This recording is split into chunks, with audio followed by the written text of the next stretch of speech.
Bienvenidos a este nuevo episodio de Edificante y Romántico.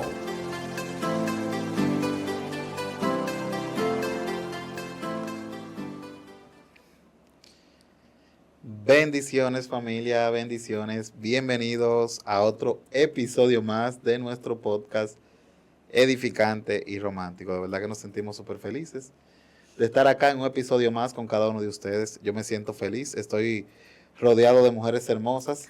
Hoy nos encontramos con Esmeralda Martínez. Vamos a estar hablando de un tema bien bonito y es reconstruyendo los muros familiares. Ella es psicóloga, es terapeuta familiar y tiene cosas muy importantes que hablar de la familia con cada uno de nosotros. Y quisiera iniciar con una frase célebre de Michael F. J. Fox, fue que leí, que dice que la familia no es algo importante. La familia lo es todo. Así es. Bueno, vamos a dejar que ella misma se presente. Así que es obvio que tenemos una invitada estrella especial que nos acompaña y seguimos hablando de la familia, aportando valor a la sociedad respecto a estos temas que son muy importantes y que sabemos que tenemos que tratarlos. Y qué bueno tratarlo con personas que tienen la experiencia, el conocimiento. Así que ya ustedes me conocen a mí, así que vamos a dejar que ella se presente. Ya Sandy dio algo muy puntual, pero fluya. Bendecida de estar aquí. Muy feliz de que entre tantos podcasts que hay, exista ¿verdad? Que su objetivo principal es edificar y traer temas tan importantes, ¿verdad? Que a la sociedad le va a hacer bastante bien. Es un placer para mí estar aquí, ser parte de esta familia tan hermosa. Gracias. Ya Sandy me presentó. Eso es así. Señores, aunque ustedes nos noten un poquito como que pasivos, vamos a entrar en materia, vamos a activarnos, así que cojan las palomitas si tienen por ahí o el helado, lo que sea que tengan y vamos a entrar en materia. Siempre preguntamos qué es la familia. ¿Qué es la familia? Lo hemos hablado en otros podcasts, pero como terapeuta familiar, como psicóloga, quisiéramos escuchar de usted su definición. ¿Qué es la familia? Bueno, la terapia familiar define a la familia como un sistema que va en constante cambio y que sus miembros se relacionan e interactúan entre ellos y que trabajan con un mismo fin, con un mismo objetivo, con una misma meta. Así define la terapia familiar la familia. Excelente. Bueno, el tema de este podcast, reconstruyendo los muros familiares, la familia en la palabra del Señor y en muchos libros que nosotros, o en algunos libros que mi esposo y yo hemos estudiado respecto al matrimonio, siempre pone la familia como una casa, donde habla de la zapata, de los muros, etcétera, y hoy vamos a hablar de reconstruir los muros familiares. ¿Cómo usted definiría los muros familiares dentro de la familia? Bueno, los muros podemos definirlo como los valores que se implementan dentro de la familia. Y cuando hablamos de muros, para poner muros tiene que haber base, ¿verdad? Así es. Tiene que haber zapata. Y la zapata de la familia son los padres. O sea, que la familia se forma. Muchas veces decimos, no, cuando hablamos de familia es porque vemos mamá e hijos.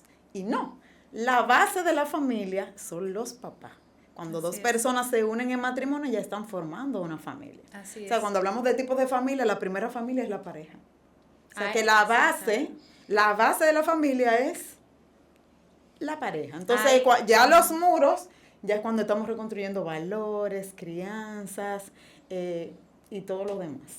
O sea, que ahí inicia la construcción.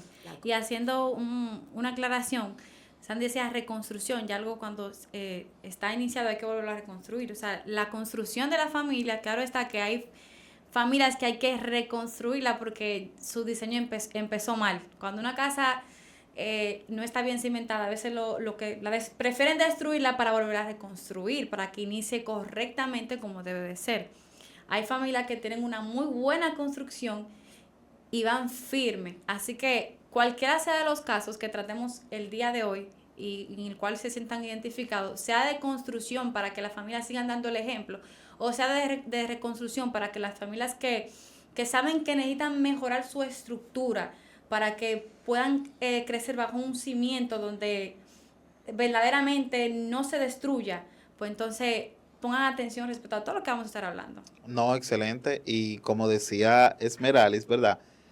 decimos construyendo o reconstruyendo los muros familiares, pero también hay familias que solamente ahora mismo están cimentadas sobre lo que es una base, donde solamente está También. el esposo y la esposa, que es nuestro caso, mi amor. Entonces, este contenido que nos trae Esmeralda y Martínez nos va a servir a nosotros, porque Así es. vamos, cuando nos toque entonces construir los muros, que es el momento de criar a los hijos, de esos valores que nosotros tenemos que transmitirle a ellos, ¿verdad que sí?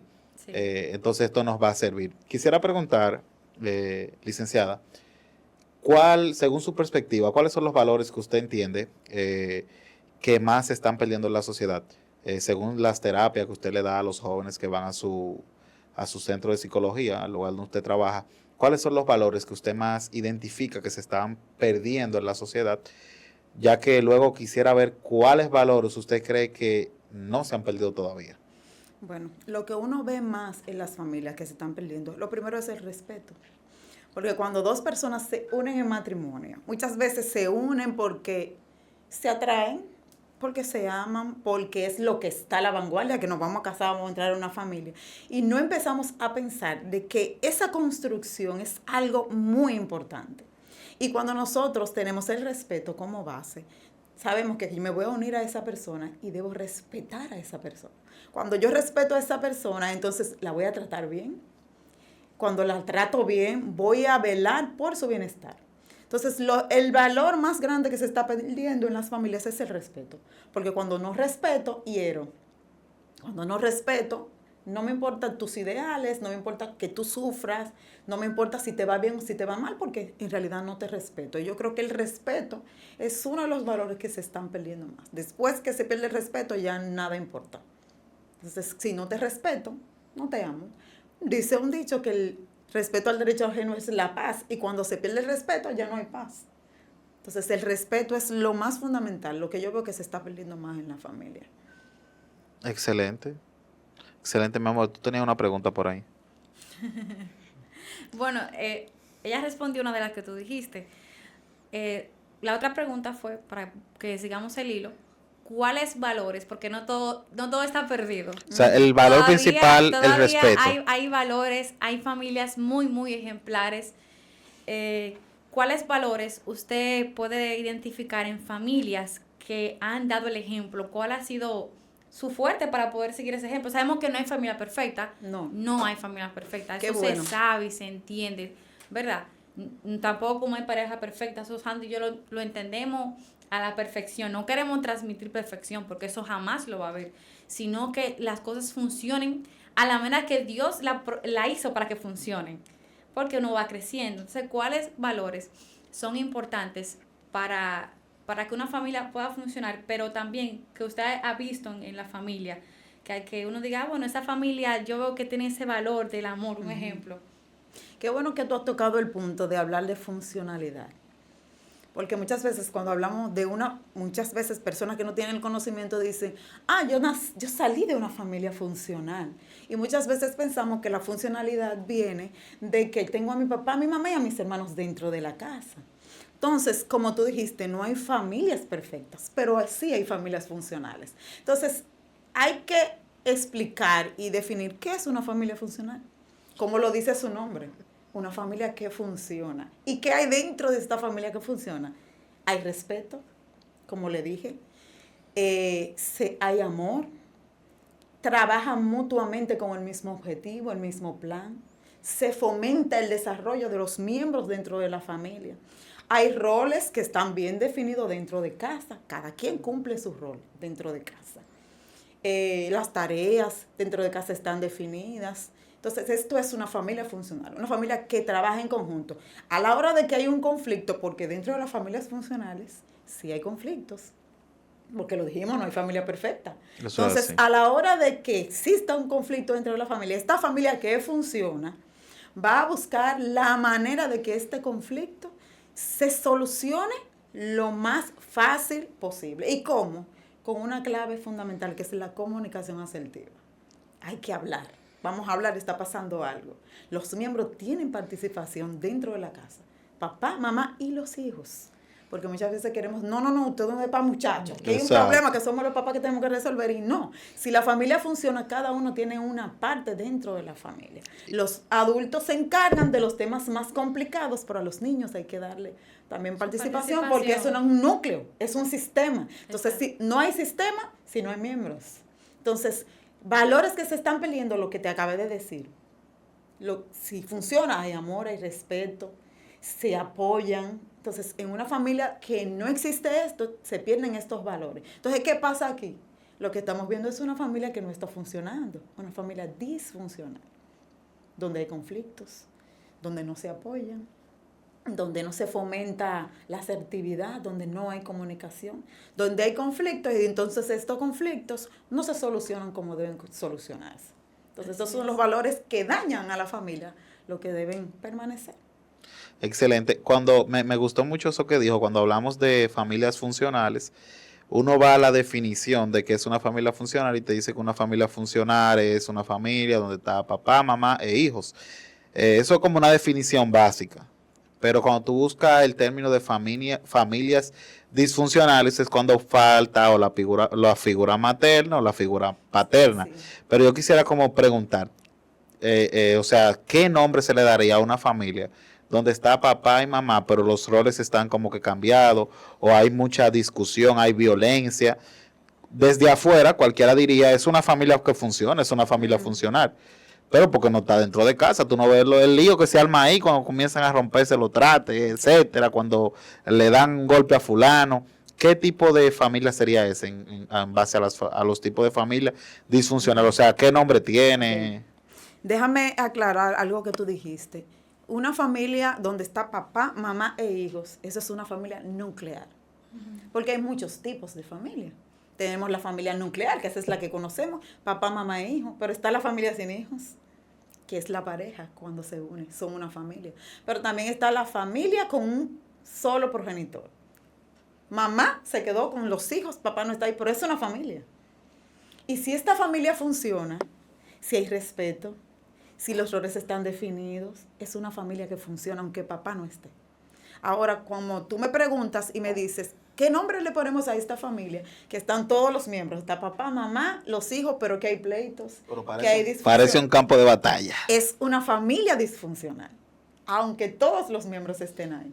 Porque lo que le llamamos funcional es cuando funciona. Ya, pero tiene, o sea, digo yo, ¿tiene algún nombre esto dentro de la psicología familiar, como familia rara, un ejemplo? No, familia disfuncional. Simplemente familia disfuncional. Familia disfuncional. Porque hay gente que dice, no, incluso hablamos de esto, mi esposa y yo, hace como 2 días, sobre, y yo decía, ¿tendrá un nombre este tipo de familia? O sea, como un nombre en específico. No, porque por eso es que tenemos que conocer los tipos de familia, como le explicaba. Está la familia nuclear, como le dije, está la familia con un solo progenitor, que es la monoparental, se llama familia monoparental. Y puede funcionar aunque sea monoparental, o sea, papá se quedó con los hijos y le está criando, y funciona, es una familia monoparental. Y puede ser funcional, aunque mamá no esté. Y igual, como una mamá, como le dicen las madres solteras, que quieren a sus hijos solas, si funciona, es una familia funcional, aunque papá no esté. También está la familia por elección, que son esto, o sea, una persona que decide formar su familia solo, o sea, quiero tener hijos pero sin tener pareja, y es una familia y puede funcionar.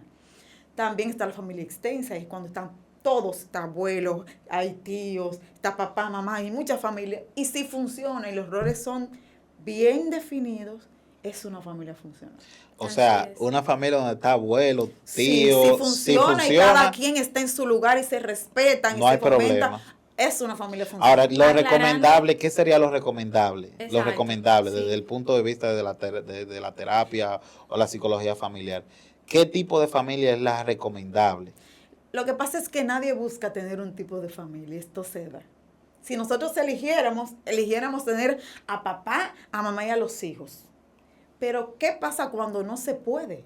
Y cuando esto se sale de la mano. Lo que tenemos que hacer es tratar de que funcione.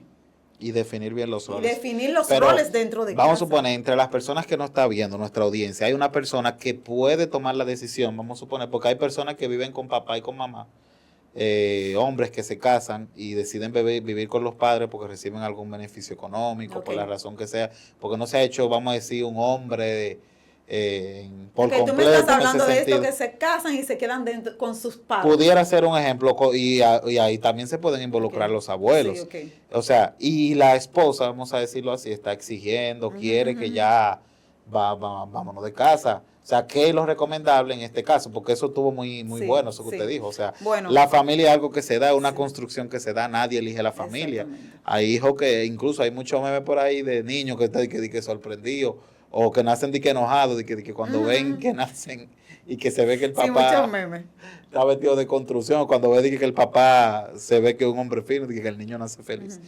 Nadie elige la familia, pero cuando podemos elegir, tomar una decisión, ¿qué es lo recomendable? Definir roles o que la persona opte por vivir si tiene la posibilidad de elegir. O sea, ya. Por eso dije que cuando una persona decide unirse en matrimonio, tiene que pensar, no hacerlo a la ligera. Hay que planificar. Hay que saber a qué tú te vas a atener, ¿verdad? Entonces, lo recomendable es que usted, como dice un dicho, dicen los viejos, el que se casa, casa quiere. Así es. Si usted se va a unir a esa persona, usted tiene que crear un hogar. El hogar no son 4 paredes. Lo voy a poner a ustedes como ejemplo. Ustedes se casaron. Tú vienes de una familia totalmente diferente a la de Sandy. Tú tienes crianza diferente, cultura diferente, porque tienes padres diferentes a Sandy. Cuando 2 personas se unen, vienen cada uno con sus crianzas, con sus ideales, pero vienen a construir en base a lo que ustedes aprendieron en su casa, otro ideal, otra costumbre. Así Le voy a es. poner un ejemplo sencillo. A mí me enseñó a cocinar mi mamá, ¿verdad que sí? Vamos a poner las habichuelas, por ejemplo. Yo aprendí a hacer las habichuelas. ¿Le quedan buenas las habichuelas? Buenísimo, yo cocino buenísimo. Pues tiene que traerme un chin de Buenísimo yo habichuelas un día de- cocino. Yo aprendí a hacer la habichuela como mi mamá me enseñó. Yo veía que mami le echaba los sazones enteros y después se los sacaba. Yo duré un tiempo ¿Y viviendo. lo licuaba? Mami no lo licuaba. Mami Ah. se lo echaba y después se lo sacaba. Ok. Pero hacía la habichuela muy buena y yo aprendí a hacerla como ella. Pero cuando yo veo a mi suegra, duré un tiempo viviendo con mi suegra, porque mi suegro se fue y le estábamos cuidando. Yo veo con mi suegra, licúa el sazón y le echa un poquito de azúcar. Yo tengo mi base, que fue como mi mamá me enseñó a hacer mi habichuela. Pero como mi suegra lo hacía, yo tomé, licuar el sazón y echarle un poquito de azúcar. Ya mi habichuela no sabe ni a la de mi mamá ni a la de mi suegra, porque tiene un componente de los dos. Eso hace uno cuando uno se casa. Uno toma lo que me funciona de mi familia y lo que le funciona a mi esposo de la de él. Ey, me gustó ese ejemplo. Construimos algo nuevo, algo que funcione. No vamos a tomar exactamente, no, porque fue así que me enseñaron, no. Vamos a tomar un poquito de lo tuyo, un poquito de lo mío y vamos a votar esto que me enseñaron que no va a funcionar y tú también vas a votar eso que te enseñaron que no va a funcionar y vamos a construir algo nuevo. Eso es lo que se hace cuando uno construye una nueva familia. Y ahí vamos al tema del que estamos hablando en este podcast, construyendo o reconstruyendo los muros familiares. Así es. Vamos a construir algo nuevo. ¿Y qué es lo recomendable construir? Algo que yo dije cuando me casé. Yo dije, bueno, lo bueno que aprendí de mis padres, porque yo voy a ser padre en algún momento, ¿verdad? Y yo no voy a ser perfecto. Exactamente. Voy a cometer muchos errores, pero voy a hacer todo mi esfuerzo de dar una buena crianza. Entonces, igual mis padres, excelentes padres, igual los padres de mi esposa, excelentes padres, le hicieron todo el esfuerzo por darle lo mejor para sus hijos, pero esos errores que cometió, que yo entiendo que tal vez mi papá cometió, yo dije, esos errores yo no los quiero cometer. Exactamente. Y ahí entonces que se da esa mezcla, lo ideal es que nosotros desechemos eso malo de casa que aprendimos para que esa nueva construcción quede todavía mejor. Y yo creo que si las familias nos proponemos, ¿verdad? Porque nos vamos a incluir, trabajar en esa mentalidad cada día, yo creo que cada vez más las construcciones familiares van a ser mejor. Y hay algo que es clave y es lo que se llama romper patrones. Nosotros debemos romper patrones. Traigo un patrón familiar, pero este patrón le va a hacer daño a mi nueva familia, vamos a romper y vamos a crear un patrón nuevo. Entonces, desechar lo que no va a funcionar. Entonces, eso es parte de una decisión personal. Yo tengo que romper un patrón que le va a hacer daño a mi nueva familia. Claro, así es. Entonces, tomar cosas que sí le vayan a fomentar valores, que es lo que nosotros estamos hablando aquí. Y pensando yo aquí, hay casas diferentes, no todas las casas son iguales. No todas las casas son iguales. Y yo no puedo ponerle a una casa, por ejemplo, hay diferentes estructuras. Y vemos que mientras está avanzando el tiempo, así mismo las casas se vuelven más modernas. Exactamente. Hay personas que tienen un talento más por lo antiguo, un toque contemporáneo. O sea, hay muchas opciones y cada quien toma lo que se caracteriza y lo que quiere. Entonces, así mismo, como estábamos hablando, lo que tú quieres para tu familia, lo que tú quieres que refleje para la sociedad, de eso, tómalo y sé de ejemplo. Sabemos que es difícil a veces y uno mismo de ser ejemplo en todo, es difícil ser ejemplo en todo, pero por lo menos lo que nos caracteriza y lo que uno ve que puede ser posible, como usted decía, del amor, del respeto, todo lo que yo puedo modelar para que mi familia sea un buen ejemplo, hacerlo. Por ejemplo, Sandy, nosotros todavía no tenemos hijos, pero en la estancia, y yo que trabajo con niños también en la iglesia, el ser un ejemplo cuesta. Así es. Y no es que uno lo hace perfecto. Y a veces nos llaman, mira, recuerda que tú eres un ejemplo, recuerda que te están viendo, que los niños están creciendo. Y es lindo ser un ejemplo para los niños, para que ellos vean en ti algo de que admirar, de que yo quiero ser como tú. Y no es que uno le dice, no que tú puedes ser mejor que yo, pero es hermoso, pero no es fácil ser un ejemplo. Sabemos que para los padres es difícil a veces. Yo no soy, o sea, seguir como que un patrón de ser el ejemplo de la sociedad. ¿Y qué experiencias tú no puedes contar respecto a tu familia de algo que estuvo mal y que ustedes reconstruyeron como pareja? O sea, de algún testimonio que pueda servirle al público, ya que estamos hablando de construcción. Bueno, yo crecí en una familia cristiana y no sé qué identificar que yo pude. Bueno, sí, ustedes saben que nosotros la crianza de antes era una crianza más autoritaria que la de ahora, sí, ¿verdad? Ese correazo, ese chancletazo de cualquier cosa. Ese cálizo volador. Ese cálizo volador. Que es un poco controversial hablar de esto, porque ¿sabe la gente que me han dicho, no, ustedes los psicólogos no quieren que uno le dé a los hijos?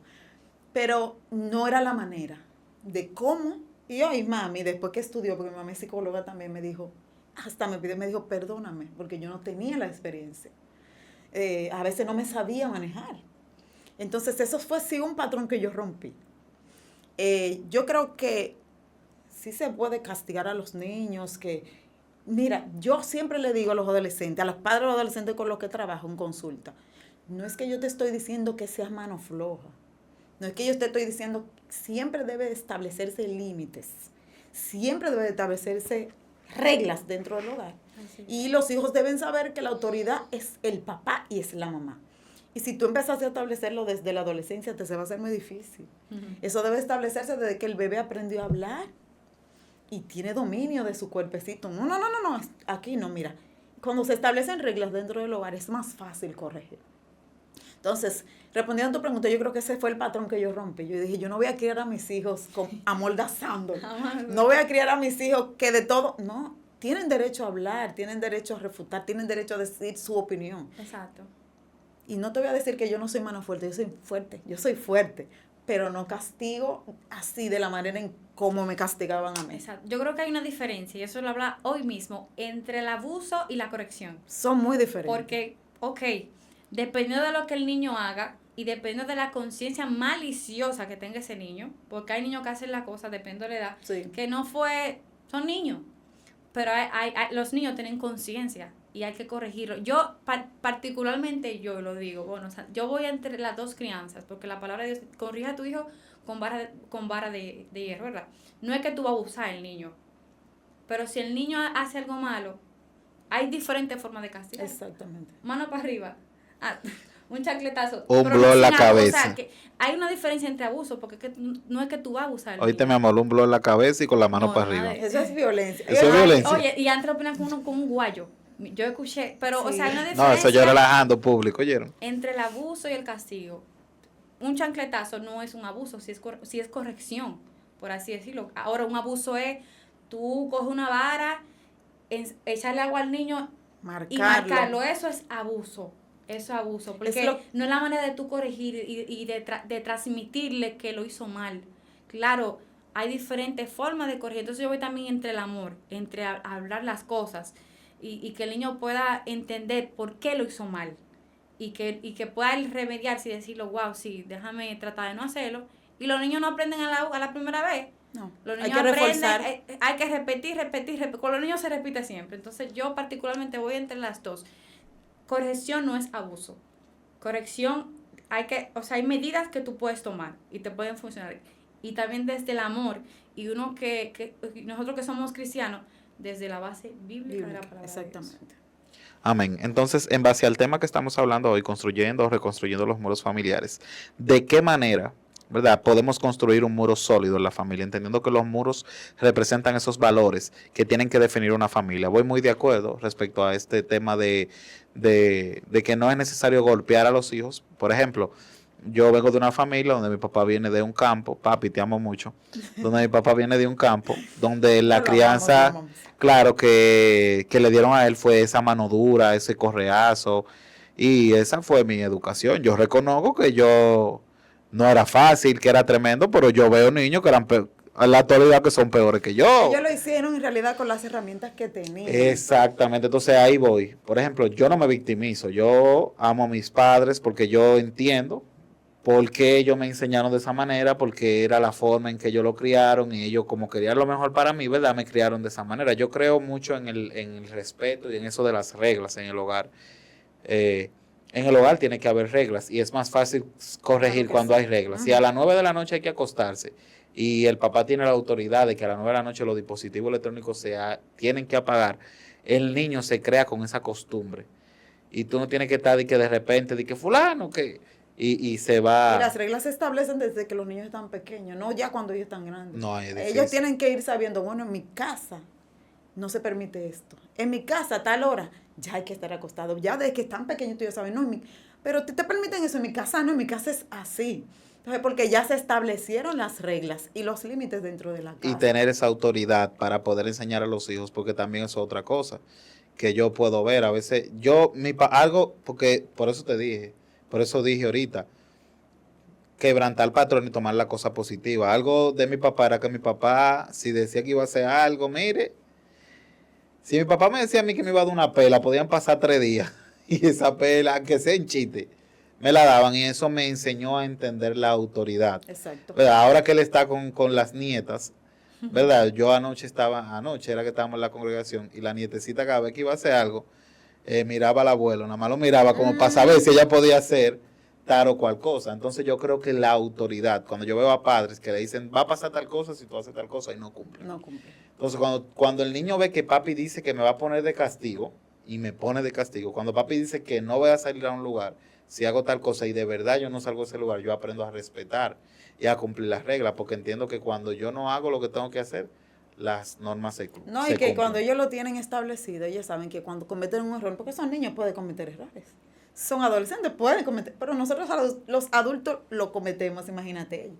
Pero ya cuando ellos tienen eso establecido en casa, cuando cometen el error, ya ellos saben cuál es la consecuencia que viene después. Así es. Entonces, ¿cuál es la diferencia entre el miedo y el respeto? Que cuando tenemos un padre que es golpeador, que es maltratador, el niño le tiene miedo, no respeto. Ahora cuando hay reglas, cuando hay límites, que tú sabes cuál es la consecuencia que va a venir después de tú haber hecho algo, ese respeto te hace temer. E incluso, porque me ha pasado con mi niño mayor, que me llama y me dice, mami, perdóname, yo hice esto. Yo sé que estuvo mal, pero no sé qué me pasó. Yo estoy viendo ahí que él me tiene respeto. Pero él sabe que aunque él me lo haya dicho y me haya pedido perdón, hay una consecuencia detrás. Porque es como cuando nosotros pecamos delante de Dios. Uh-huh. Dios te va a perdonar, pero ese pecado trae su consecuencia. Y nosotros le tenemos ese respeto a Dios de ir y orar y decirle lo que hicimos. Y sabemos que la consecuencia va a venir. En el caso de Dios no nos queda de otra, porque sabemos que Él como quiera se va a dar cuenta. Como quiera lo sabe. No, y muchas veces nosotros los padres también lo damos cuenta como quiera que es una realidad. Porque vemos el lenguaje no verbal entre los hijos cuando lo conocemos. Papi, ¿qué pasa?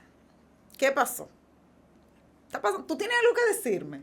Si tú conoces a tu hijo, si tienes una conversación con ellos, tú lo vas a saber también. Así es. Yo pienso que hay dos autoridades. O sea, hay una autoridad como rol de papá. O sea, hay que respetarte porque tú eres mi papá, pero también una autoridad por tú ser un modelo. Porque cuando tú mencionabas respecto a lo del miedo, claro que el papá amenazando, lo que tú vas a tener miedo, no respeto. No respeto hacia él, a tú entender que él es tu papá, que él te puede corregir, que él te puede, o sea, el respeto de un papá, pero también el tú modelar lo que tú hablas, el ser un ejemplo con tu esposa, el ser un ejemplo como padre, porque los niños ven todo, los niños absorben todo, los niños saben cuando Sí, tienen saben. un buen papá y cuando tienen una buena mamá. Los Claro niños que son sí. muy sinceros. Yo que trabajo con niños que son muy, muy sinceros. Entonces, para mí hay dos autoridades que se ganan. O sea, una por usted ser su papá o su mamá y otra por usted modelar. Y lo digo desde la experiencia. Por ejemplo, el trabajar con adolescentes. Hay un respeto que tú te lo ganas.